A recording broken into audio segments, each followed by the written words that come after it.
이 자리에 앉아주시기를 바랍니다. 지난주 설교에서 제가 요즘 백종원의 골목식당이라는 프로를 이제 틈날 때마다 보고 있다, 이제 그런 말씀을 드렸었는데요. 제가 그 프로를 보다가 눈시울이 붉어진 적이 몇 번 있었습니다. 그 중에 한 번은 그 대전역 인근 편인데요. 이제 그 상황을 보니까 우리나라 중소기업 벤처부에서 이제 청년 일자리 창출 공모 사업으로 한 것 같아요. 그래서 이제 대전역 인근에 그 어떤 건물의 한 층을 전부 다 이제 이 청년 일자리 창출 차원에서 이제 식당을 오픈했는데, 뭐 초밥집도 있고 또 덮밥집도 있고 또 햄버거 집도 있고 또 양식집도 있고 이런 식으로 이제 그 청년 창업을 이제 도왔는데요. 처음에 17개 가게가 이제 그렇게 오픈을 했는데, 이게 뭐 잘 안 돼서 그런지 다 이제 문을 닫고 이제 7개밖에 남지 않은 그런 상황입니다. 그런데 7개 남은 그 식당들도 뭐 정말 민망할 정도로 손님이 없는 겁니다. 그 파리를 날린다, 이게 이런 때 쓰여지는구나 할 정도로 손님이 너무 없는 겁니다. 사실 그 창업한 청년들 입장에서 지자체에서 도와주는 지원금도 이제 만료가 돼서 다 끊겼고, 이제 손님도 들어오지 않고 하니까 이게 뭐 다 이제 문 닫기 직전 상황 같아요. 그래서 그 청년들이 이제 이 골목식당 팀에다가 막 간청을 했답니다. 우리 좀 도와달라고. 그래서 이제 그 대전역 이제 인근 편, 그러면서 이제 이 골목식당이 한 몇 주간 이제 진행이 됐는데요.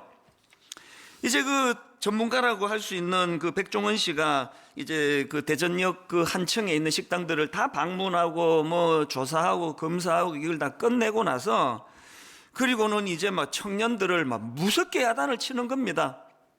이 뭐 맛도 최악이고 또 이 위생도 최악이다. 누가 이런 데서 그 돈 주고 사 먹겠나, 집에 가서 밥 먹지. 막 이런 식이에요. 그리고 뭐 그냥 뭐 이런 식으로 할 거면은 뭐 다 때려치워라. 이게 뭐냐, 애들 장난도 아니고 막 무섭게 야단을 치는 겁니다. 제가 그 프로가 좀 흥미가 있어가지고 그 인터넷을 검색을 해보니까 막 기사도 이런 내용이 그대로 나와 있더라고요. 백종원 씨는 예정에 없던 미션 현장을 방문해 역대급 분노를 표출했다. 조금도 과장이 아니에요. 막 역대급 분노를 표출하는 겁니다. 그래서 막 무섭게 야단을 치더라고요. 보니까 이 청년들이 막 잘하고 싶은 의욕은 있는데 뭐 이거 어떻게 해야 되는지 이거 제대로 배워본 적이 없는 겁니다. 이게 다 자기 나름대로 하다가 보니까 이게 기초도 안 돼 있다고 이 야단을 맞는 겁니다. 이제 그 쭉 이제 청년들이 야단 맞고 점검하고 하는 과정에서 그 중에 유독 이제 한 청년이 막 심하게 야단을 맞는 겁니다. 뭐 안절부절할 정도로 막 직격탄을 날리는데요. 그렇게 이제 야단을 막 엄청나게 맞고 백종원 씨는 이제 가고, 그 청년이 이제 자기 식당으로 들어가는데 그 식당 한쪽 구석에 저 구석진 데서 우는 거예요. 흐느끼 우는 겁니다. 제가 그 모습을 보면서 저도 눈시울을 붉혔는데요. 왜냐하니까 이게 꼭 내 아들을 보는 것 같고 내 딸을 보는 것 같고, 그리고 이 시대에 이 청년들이 얼마나 지금 혼미하고 힘든 삶을 사는가, 이게 막 전이가 되니까 저도 그렇게 눈시울이 붉어지더라고요. 사실 오늘 이 시대를 규정 짓는 뭐 신조어들이 막 굉장히 많이 지금 생기고 있는데요. 그 중에서 저는 청년들을 생각할 때 그 뉴노멀 시대라고 하는 이 표현하고, 또 그런가 하면은 오늘 이 시대를 아버지 부재의 시대, 혹은 롤 모델이 없는 세대, 우리 청년들 또 우리 다음 세대들을 지칭하는 이런 표현들이 저는 늘 마음이 참 아픈 사람이에요.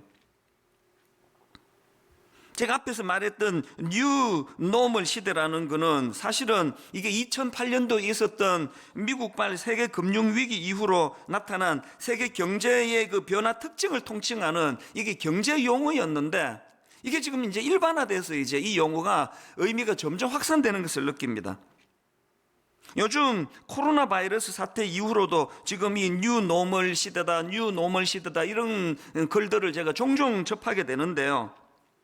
이 노멀이라는 이 단어가 이 영어로 말하면은 정상 혹은 정상적인 이런 뜻을 가진 단어 아닙니까? 그러니까 뉴 노멀 시대를 글자 그대로 풀이를 하자면 뭐 이런 의미 아니겠습니까? 예전에 정상적이던 것이 비정상이 되고, 또 반대로 예전에 비정상적으로 여겼던 것들이 지금은 정상이 되고, 정상이 되는 정도가 아니라 그게 표준이 되고, 그러니까 이런 너무나 급변하는 시대를 표현하는 게 뉴 노멀 시대거든요. 지금 뭐 동성애에 대한 그 가치관의 문제라든지 이런 것들이 막 전부 지금 이 가치관이 지금 바뀌고 있는 그런 시대를 표현하는 거 아닙니까? 중국에서는 뉴 노멀이라는 표현을 쓰지 않고요. 그 자기들 그 용어를 쓴다는데, 그 중국에서는 이 뉴 노멀 대신에 신창타이라는 용어를 쓴다는데요. 뜻은 똑같습니다. 이 중국어로 신창타이가 뭐냐? 새로운 정상 상태라는 뜻입니다. 새로운 정상. 그러면 이게 지금 뭐 우리 젊은이는 말할 것도 없고 뭐 우리 기성세대도 마찬가지예요. 너무 혼란스러운 거예요. 아니 평생을 이게 표준이다, 이게 옳다고 믿어왔는데 이게 지금 뭐 다 뒤집어지고 있는 거 아닙니까? 게다가 지금 막 이렇게 기존 질서가 바뀌는 것도 너무 혼란스러운데 그 속도가 너무 빠른 거예요.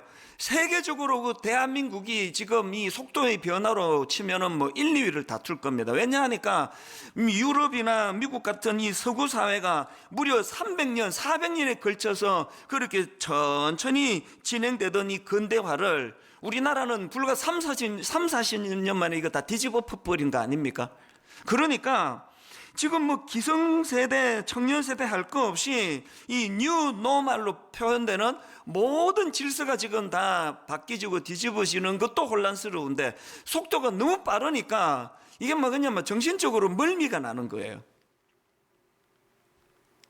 많은 청년들이 이 미래가 두려운 겁니다. 한 번도 안 가본 길인데 모든 질서가 다 뒤죽박죽이 되고, 게다가 엎친 데 덮친 격으로 지금 아까 제가 이 시대를 표현한 게 아버지가 없는 세대라 그랬지 않습니까? 아버지가 없는 세대라는 말은 다른 말로 하면은 롤 모델이 없는 세대라는 뜻이에요. 아니 뭐 기성세대도 지금 처음 겪는 지금 세상인데 뭐 누구를 우리가 지도하겠습니까? 조금 전에 제가 이 백종원의 골목 식당을 보면서 몇 번이나 눈시울을 붉혔다 그랬는데요. 또 어떤 프로에서 저도 똑같이 또 눈시울을 붉힌 적이 있는데 그 서울의 어느 식당인데 거기는 이제 이 청년의 아버지가 뭐 부재하신지 엄마하고 이 청년이 둘이서 이제 식당을 운영하는데요. 그날도 막 백종원 씨가 막 민망할 정도로 야단을 치더 이 청년은 막 더 심하게 야단치는 것 같아요. 뭐 의도적으로 그런 것 같기도 한데요. 이 청년이 막 엄청나게 꾸지람을 듣고 막 그냥 뭐 얼굴이 화끈거릴 정도로 막 그냥 온 그 시청자가 다 보는 앞에서 그랬으니까요. 그렇게 하고 이제 백종원 씨가 가고 나니까 이 청년도 그 구석에, 그 주방 구석에서 막 흐느끼 우는 거예요. 오열을 하는 겁니다. 그 엄마가 그 아들을, 우는 아들을 보는데 마음이 얼마나 아프겠습니까? 그 엄마가 그 우는 아들 많이 힘들지 그러면서 이제 등을 두드려주고 위로하고 그 장면을 보면서 저도 눈시울이 붉어졌는데, 그런데 이 청년이 이제 수건으로 눈을 다 닦고 그렇게 하고는 하는 말이 너무 인상적이었습니다. 마음은 아픈데 울고 났더니, 지적받고 났더니 속이 후련하다고. 속은 후련하네. 그러면서 다시 이제 주방으로 뚜벅뚜벅 걸어가서 의욕을 가지고 또 시도하는 그 모습이 너무나 인상적이었습니다. 왜 인상적이었을까요? 아버지 부재의 시대니까요. 롤 모델이 없는 시대니까요. 꿈을 가지고 식당은 열었지만 뭐 누구 하나 가르쳐 주는 사람이 없었는데 막 혼을 내면서 그렇게 가르쳐 주니까 마음은 아프지만 그래도 용기가 생기고 의욕이 생기니까 속은 후련하다고. 저는 바로 그 지난주인데요. 이제 제가 아끼는 한 후배 목사님하고 이제 만나서 이런저런 대화를 나누는데, 이제 이 후배 목사님은 옥하는 목사님 계실 때 이제 그 제자 훈련을 이제 더 다듬고 이런 일을 위해서 옥하는 목사님을 가까이서 도왔던 그런 후배예요. 그래서 이제 이런저런 대화를 나누는데 뭐라고 얘기하는가 하니까 만약에 지금 오카노 목사님이 살아 계시다면, 그리고 자기가 수고한 걸 참 조금이라도 이제 인정해 주시면서 칭찬해 주신다면, 그래서 목사님이 이런 말씀을 하신다면 그 가정으로 그러더라고요. 옥 목사님이 이 목사님 보고 네가 얼마나 그 제자 훈련을 위해서 애쓰는지 내가 다 안다. 수고한 건 내가 다 안다. 그래서 나도 네한테 뭐 하나 해주랴, 뭘 도와주랴. 만약에 목사님이 살아 계셔서 그렇게 물으신다면 자기는 뭐 바로 대답할 게 있다는 거예요. 이렇게 말씀을 드릴 것 같답니다. 목사님 아무것도 필요 없고요, 목사님 1년에 한 번만 시간을 내주신다면, 지금 개척 교회를 하고 있거든요. 1년에 한 번만 저를 만나 주신다면 다른 아무것도 저는 바라는 게 없습니다. 이렇게 말씀을 드릴 것 같다는 겁니다. 그 얘기를 듣는데 참 마음이 짠해지더라고요. 롤 모델이 없는 시대, 얼마나 그 스승이 그리웠으면 그런 생각을 하고 있겠냐고요. 이렇게 너무나 급변하는 이 세상 속에서 혼란을 겪고 있는 우리 자녀 세대, 우리 다음 세대인데요, 그래서 그들을 지도해 줄 수 있는 이런 롤 모델이 없는 아버지 부재의 시대. 그 가정이 우리 부모도 어려워요. 자녀들이 우리 부모를 롤 모델로 생각 안 합니다. 뭐 웃기면은 막 아재 개그다 그러고 웃지도 않고, 뭐라고 지도해 주면은 아빠는 세상이 얼마나 달라졌는지 모른다 그러고 인정을 못 받는 아픔을 우리 부모가 겪고 있고요. 이것도 자녀들에게 고스란히 피해가 가는 거 아닙니까? 우리 어릴 때는요, 아버지가 매를 드셨어요. 그러면 늦게 다니고 그러면은 막 종아리 맞는 친구도 있었습니다. 그리고 조금 이제 그 과격한 부모님도 그렇게 하시면 안 되는데, 그 딸이 자꾸 늦게 들어가면은 막 가위로 머리를 잘라버리고 이런 일들이 우리 시대에 있었거든요. 그래서 뭐 상처는 받지만요, 거기에 항변은 안 하는 거예요. 왜? 기준이 같았으니까요. 지금 아빠가 왜 이렇게까지 조치를 취하시는지, 화를 내시는지 공감을 하니까 내가 잘못했지, 이런 교육이 가능했던 시대인데 지금은 교육이 안 됩니다.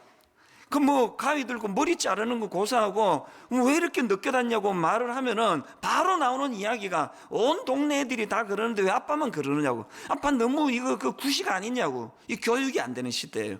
이게 아버지 부재의 시대 아닙니까? 그럼 어떻게 해야 됩니까? 제가 이런 문제로 고민을 하고 있을 때에 하나님께 답을 구했을 때 주신 게 오늘 본문 에베소서 6장 4절 말씀입니다. 또 아비들아, 너희 자녀를 노엽게 하지 말고 오직 주의 교훈과 훈계로 양육하라. 제가 오늘 설교 제목을 견고한 기초 만들어주기, 자녀들에게 이런 마음을 가지고 설교 제목을 정해봤는데요, 에베소서 6장 4절이 바로 견고한 기초를 만들어주는 두 기둥이라고 저는 생각합니다. 저는 저 에베소서 6장 4절에 나오는 오직 주의 교훈과 훈계로 양육하라, 여기 나오는 교훈이라는 기둥, 훈계라는 기둥으로 아이들에게 견고한 믿음의 지침을 세워줘야 된다는 겁니다. 제가 꽤 많은 책들과 주석을 뒤지면서 여기 나와 있는 교훈의 원뜻이 뭘까, 또 그 다음 나오는 훈계의 원뜻이 뭘까, 이 자료들을 제가 쭉 살펴봤는데요, 근데 제가 당황스러운 게 이 해석이 너무 다양한 겁니다. 뭘 취해야 되지? 어떤 학자들은 여기 나와 있는 이 두 단어를 설명하는데 이게 사실이 같은 의미다, 같은 의미인데 강조하려고 그렇게 두 단어로 표현한 것이다, 이렇게 설명하는 그런 글도 있고요.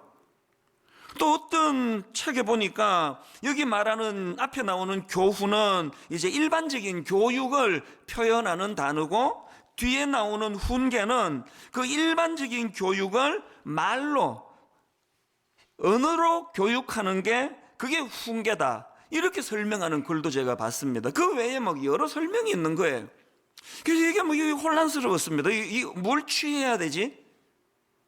그러다가 제가 이제 여러 자료를 보는 가운데 곳인데 이상규 교수님의 설명을 제가 글로 읽을 수 있었는데요, 이제 이분의 주장이 뭐냐면은 이 본문에 나오는 교훈과 훈계라는 단어의 뜻을 제대로 파악하려면 이 에베소서가 쓰여지던 그 당시 1세기 그 사회에서 이 단어가 어떤 때 쓰여지던 단어인가를 먼저 파악을 해야 된다는 겁니다. 그게 공감이 되는 이야기 아닙니까? 그래서 제가 오늘 이 이상규 교수님의 그 주장을 바탕으로 해서 에베소서 4장에 나오는 이 두 기둥, 교훈과 훈계라는 이 두 기둥에서 예수 믿는 우리 부모들이 자녀들을 놓고, 자녀 문제를 놓고 우리가 숙제처럼 기억해야 될 두 가지를 거기서 제가 좀 추출을 했다 그럴까요? 뽑아봤습니다. 자, 우리가 반드시 이루어야 될 첫 번째 숙제가 뭐냐? 신앙적인 가치관 교육이 이루어져야 된다는 겁니다. 이거 어디서 제가 뽑았느냐? 6장 4절을 다시 한번 보십시오. 또 아비들아, 너희 자녀를 노엽게 하지 말고 오직 주의 교훈과 훈계로 양육하라 할 때 먼저 나오는 이 주의 교훈으로 양육하라.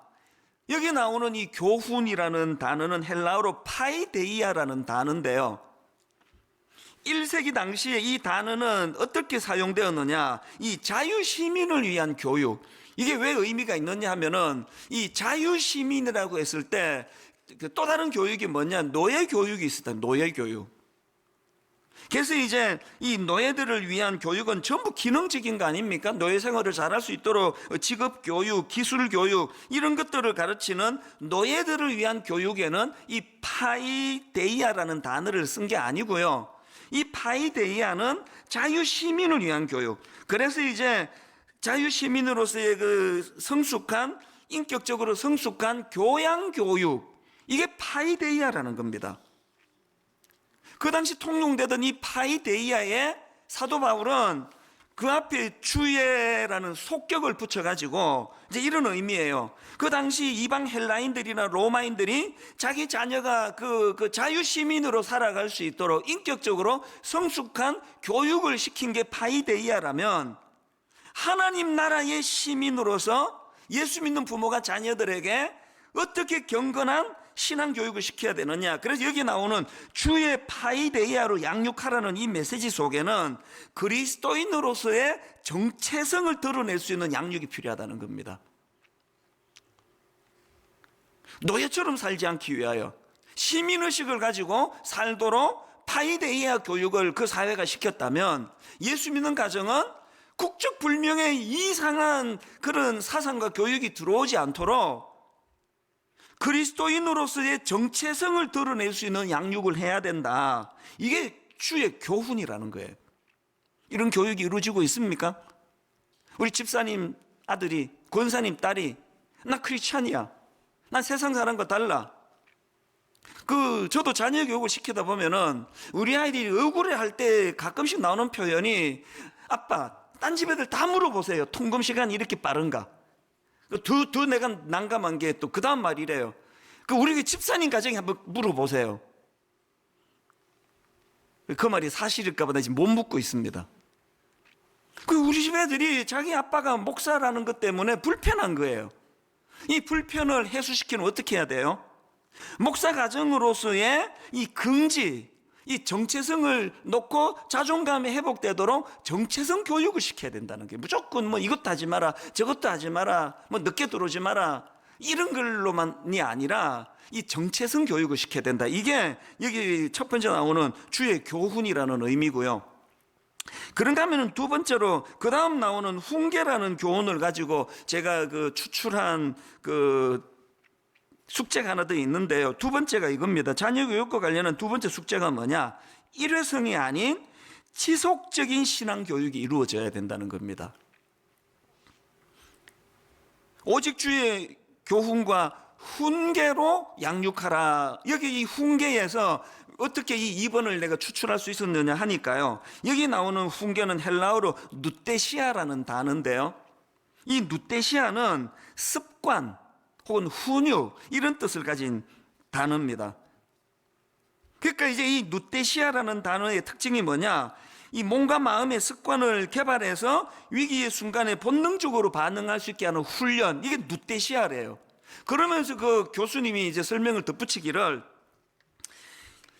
불이 나면은 이 소방관들이 이 머리로 계산 안 합니다. 딱 불이 났다 그러면은 훈련한 몸이 기억을 해요. 그래서 생각 많이 안 해요. 바로 매뉴얼을 따라가지고 이렇게 조치를 취하고 저렇게 조치를 취하고, 사람은 이렇게 구하고 인공호흡은 저렇게 하고, 이게 누테시아가 가능했기 때문에 일어나는 일이라는 거예요.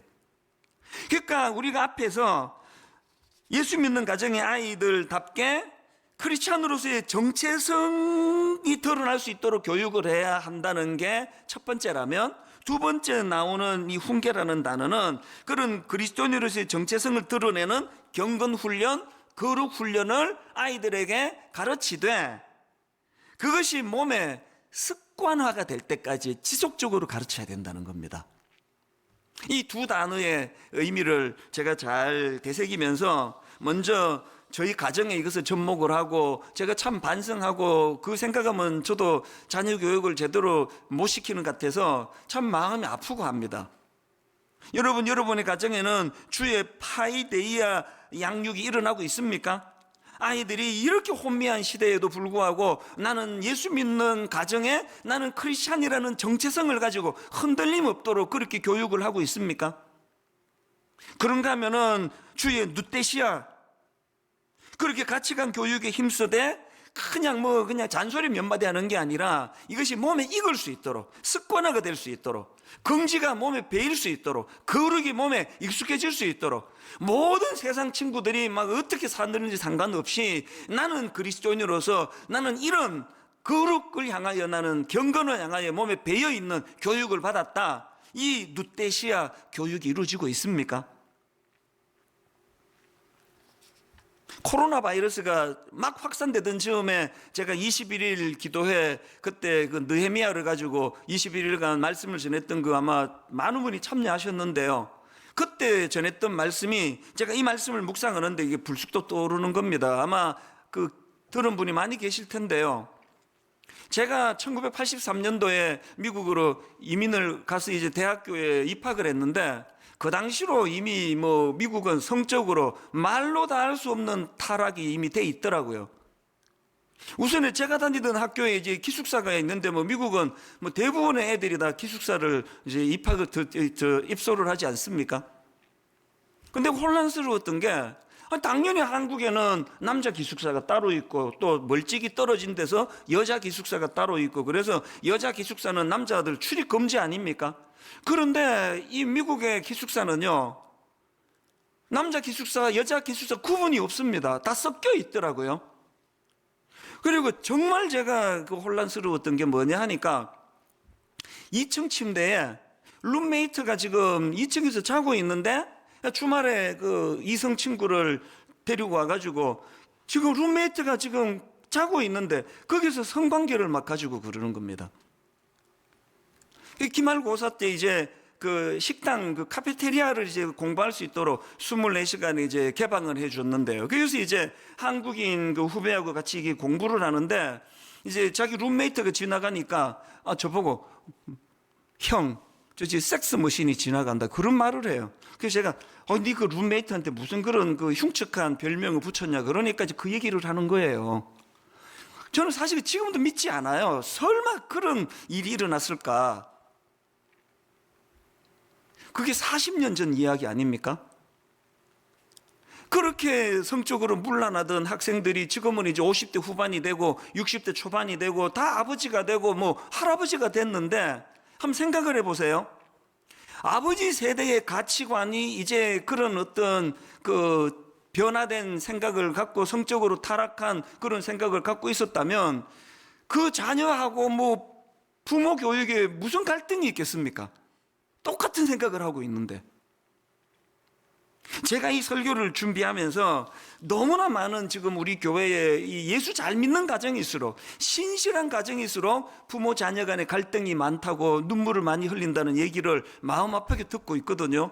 오늘 저는 먼저 그 부모님들을 주님 이름으로 위로하고 싶습니다. 여러분 자녀 문제로 마음이 많이 힘드세요? 속상하세요?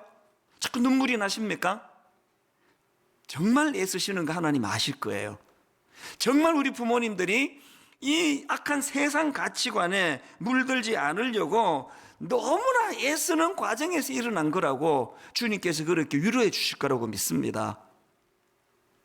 그래서 저는 오늘 이 본문 말씀 오직 주의 교훈과 훈계로 양육하라는 이 말씀을 가지고 어떻게 해서든지 간에 파이데이아 교육을 회복해야 돼요. 신앙적인 가치관이 잘 세워지도록.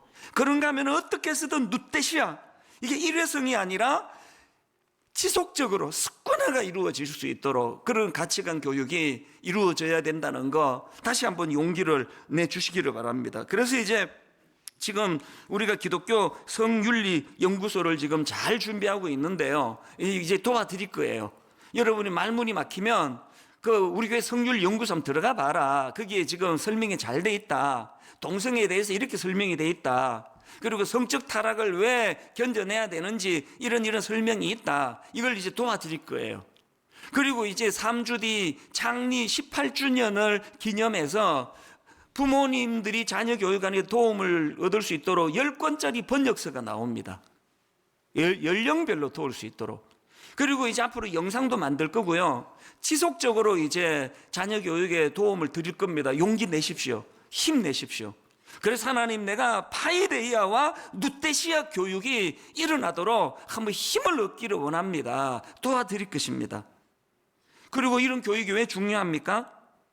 지난주 설교에서 예수님이 우리에게 보여주신 모범이 뭡니까? 세상이 어떻게 하든지 그런 표현을 썼잖아요. 개는 짖어도 기차는 간다. 아무리 주변 사람들이 예수님께 열광하고 인기 폭발해도, 아무리 냉대를 하고 손가락질을 해도 그런 세상의 영향을 받지 아니하고 주님께서 그렇게 새벽에 기도할 때 제자들이 와가지고는 마가복음 1장 37절 만나서 이르되 모든 사람이 주를 찾나이다. 그렇게 호들갑을 떨어도 주님이 그 휘둘리지 않으시고, 제가 중요하게 생각하는 건 마가복음 1장 38절 말씀입니다. 주님의 말씀을 다시 한번 들어보세요. 이르시되 우리가 다른 가까운 마을들로 가자. 거기서도 전도하리니, 그 다음 보세요. 내가 이를 위하여 왔노라. 상황이 어떻게 변하든 상관없이 내가 이를 위하여 왔노라. 사명을 향하여 한 걸음 한 걸음 뚜벅뚜벅 걸어가는 주님의 모습, 이 모습이 여러분의 자녀들의 모습이 되기를 간절히 바랍니다. 이 모습이 여러분의 자녀들의 발걸음이 되기를 원합니다. 아침에 그 생각이 불쑥 떠오르더라고요. 온도계 같은 인생. 세상이 바뀌었어요. 바깥이 32도예요. 잘 아는 학생들. 지금 세상이 바뀌었습니다. 영하 10도예요. 잘 분석하는 학생. 그러나 힘없이 끌려가는 학생. 이 온도계 같은 학생이에요. 온도 조절기 같은 인생. 바깥이 지금 35도라도, 바깥이 지금 40도라도 오늘 주님께서 이 본당 안에 예배 드리기에 적합한 25도를 원한다 하실 때 온도 조절계처럼 거기에 끌려가지 않도록 주님의 말씀을 따라 내 길을 걸어가며 그 세상을 주도하는 인생, 주도하는 인생을 만드는 교육, 이게 파이데이아, 이게 누떼시아 교육 아닙니까? 우리 지금부터 그렇게 기도하자고요. 전 우리 아들에게 여러 차례 이야기를 한 게 있습니다. 세상은 20대 80의 법칙이다. 미국이 저렇게 성적으로 타락하고 물란하고 그렇게 해도 여전히 미국이 미국일 수 있는 건 그 80%를 끌고 가는 20%의 지도자들 때문에 그렇다. 나는 내 아들이 온도계 같은 80%에 들어가는 인생이 아니라 온도 조절계 같은 20% 안에 드는 지도자가 됐으면 좋겠다. 이 제목을 가지고 우리 같이 기도하자고요. 하나님, 주님이 본을 보여주시는 오늘의 말씀을 저는 이렇게 맺기를 원합니다. 토마스 아켄피스가 그리스도를 본받아라는 책을 쓴 그 책 첫 페이지에 기록된 말씀, 지난주 인용했던 이 말씀을 읽어드리고 말씀을 마무리하려고 하는데요. 요한복음 13장 15절입니다. 내가 너희에게 행한 것 같이 너희도 행하게 하려 하여 본을 보였노라. 여러분, 우리가 지도해야 하는 자녀교육 기준은 예전 70년대식 우리 부모가 기준이 돼서 안 됩니다. 그런가 하면은 세상이 바뀌었다고, 온 시대가 다 바뀌었다고 그 자녀들이 주장하는 그대로 끌려가서도 안 됩니다. 우리가 자녀들에게 제시할 수 있는 너무나 중요한 기준, 견고한 새로운 기초로 만들어지는 기준은 예수님의 삶을 본받는 거예요. 그분을 따라가는 삶이에요. 그리고 그것을 기록해 놓은 성경의 지도대로 양육받는 교육입니다. 오늘 축도 바로 연이어 우리 자녀들과 드리는 너무 좋은 예배가 준비됐기 때문에 제가 마무리 기도하고 축도로 예배를 마치겠습니다. 축도 마치면 아이들과 더불어서 오늘의 말씀과 오늘 주는 은혜를 되새기는 그런 시간으로 주님 인도해 주실 줄을 믿습니다. 같이 기도 드리시겠습니다. 하나님 아버지, 너무나 혼미한 시대를 살아가고 있습니다. 뉴 노멀 시대라는 이 표현이 참 마음을 아프게 합니다. 평생을 이게 진리라고 믿고 이것을 가지고 따라가고 있는데 그것이 틀렸다고, 이젠 새로운 진리가 생겼다고 끊임없이 우리를 혼란에 빠뜨리고 호도하게 만드는 그런 시대를 살아가고 있습니다. 하나님, 우리 자녀들은 더 큰 혼란에 빠져 있습니다.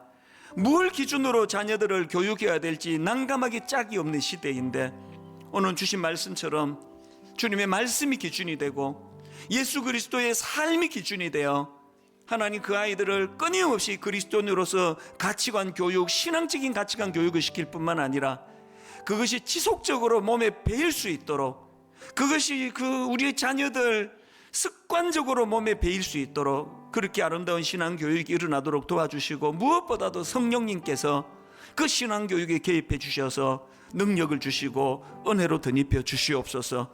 이후에 드려지는 예배 가운데도 어린아이 같은 순수한 마음으로 기쁨으로 예배가 드려지도록 은혜 내려 주시기 원합니다.